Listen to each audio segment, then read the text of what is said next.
लग्नानंतर होईलच की प्रेम या मालिकेच्या पुढील भागामध्ये आपल्याला पाहायला मिळणार आहे की नंदिनी आई आणि काव्यही त्यांच्या घरी जात असतात. तेव्हा त्यांच्या आईची तब्येत खूप बिघडते. त्यांना ICUमध्ये ॲडमिट करावं लागतं. तेव्हा त्या आईकडे परत येतात. तेव्हा त्यांची आई काव्याला बोलत असते, काव्या, मला कळतंय तुझं मन, मला कळतंय नक्की तुला काय वाटते, पण अगं मला त्या नंदिनीची खूप काळजी वाटते.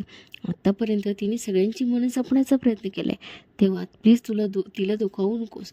पण काव्या काही ऐकण्याचा प्रयत्नच करत नसते. ती म्हणत असते, आम्ही डिवोर्स घेऊ आणि मग त्यानंतर मी आणि जेव्हा लग्न करू आम्ही खूप छान राहू आई.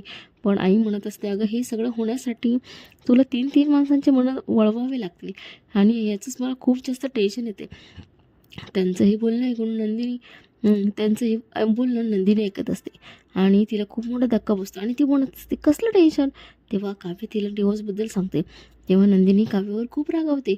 हे पाहून काव्य अजूनच चिडते आणि बोलते, मला घटस्फोट हवाय म्हणजे हवायच, कारण माझं, असं बोलून ती गप्प होते. तिला गप्प झालेलं बघून नंदिनीला धक्काच बसतो. आता काव्य नंदिनीला सगळं सत्य सांगणार आहे का हे पाहणे मात्र आता रंजकच ठरणार आहे. त्याआधी आमच्या चॅनलला सबस्क्राईब करा. धन्यवाद.